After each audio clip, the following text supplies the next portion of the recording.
네, 안녕하십니까. 유한범사입니다. 오늘은 간이회생에 대해서 한번 알아보겠습니다.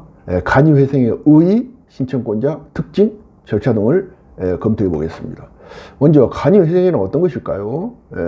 간이회생은 중소기업과 자영업자가 저렴한 비용으로 쉽고 빠르게 재개할 수 있도록 도움을 주는 재건형 도산 절차가 되겠습니다. 일반 회생 절차에 비해서 간소화된 절차와 비용 등을 규정했습니다. 그래서 채무자의 편익을 도모하고 있습니다.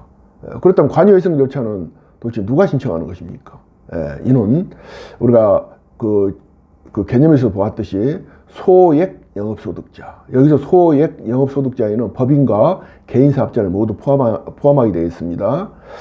소액 영업소득자 중에서 부채 규모가 50억 이하인 채무자만 신청할 수 있습니다. 50억을 넘어서면 안 됩니다. 그리고 또 하나 요건으로 신청일 이전 5년 내에 회생이나 파산 절차로 혜택받은 사실이 없어야 되겠습니다. 그렇다면 간이회생은 일반 회생 절차에 비교해서 어떤 것이 간이한가요? 어떤 특징이 있나요? 하는 것이 되겠습니다. 크게 세 가지인데요. 첫 번째는 절차의 간소화, 두 번째는 비용이 절감됩니다. 세 번째는 회생 계획한 가결 요건이 완화됩니다. 이 세 가지가 큰 특징이 되겠습니다. 첫 번째 절차와 간소화를 보게 되면은 죄송합니다. 관리인을 별도로 선임하지 않고 채무자가 관리인이 됩니다. 법원사무관, 변호사, 법무사 등이 간이 조사위원으로 선임되어 업무 내용도 간소화됩니다. 그리고 두 번째 비용의 절감을 보게 되면은 일반 회생에 비해서 애납금이 경감됩니다. 일반 회생은 최소한 애납금이 1,500만 원부터 시작하는데 간이회생의 경우는 300부터 500만 원으로 감경된다. 그래서 애납금이 사실은 특히 법인 회생 파산에 있어서 굉장한 부담이죠. 금액이 만만치 않습니다. 그런데 애납금이 감경됨으로 인해서 비용 절감의 효과가 크다, 이렇게 말할 수 있겠습니다. 다음 세 번째로 회생 계획안 가결 요건은 완화입니다. 원래 법인 회생 계획안에 대한 결의는 통상 회생 채권자조, 회생 담보권자조, 주주조 이렇게 세 가지로 구분돼서 진행됩니다. 그래서 이 세 개 조의 결의가 모두 필요한데요. 기본적으로 회생 채권자 조의 경우는 3분의 2, 회생 담보권자 조의 경우는 4분의 3 이상의 의결권을 가진 자가 동의하면 가결하게 되겠습니다.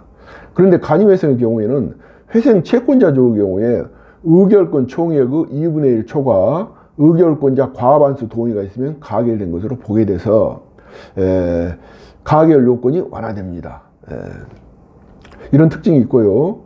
이제 그렇다면 간이회생의 절차는 어떻게 진행되는가 하는 것을 보게 되면 먼저 신청이 있겠죠. 그러면은 그 후에 애납금을 납부하는 과정을 거치게 되고요. 개시결정이 있게 됩니다. 그리고 회생 계약안을 제출하게 되고 결의 집회가 있게 되고 조기 종결의 절차를 거치게 되며 이 기간은 대략 한 6개월 정도가 소요됩니다. 일반 회생 절차의 경우 보통 1년 이상 걸리는 것에 비하면은 기간이 상당히 단축된다고 말할 수 있죠. 이제 마지막으로 이 간이회생 절차에 대해서 주의할 점이 한 가지 있는데요. 절차나 기간 또는 비용 등이 간소화된다 해도 법원의 심사 기준까지 간소화된 것은 아닙니다. 그래서 착각을 하시면 안 됩니다.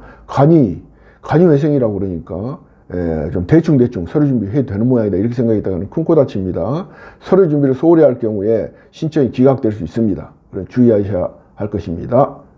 감사합니다. 이상 법무사 유황이었습니다.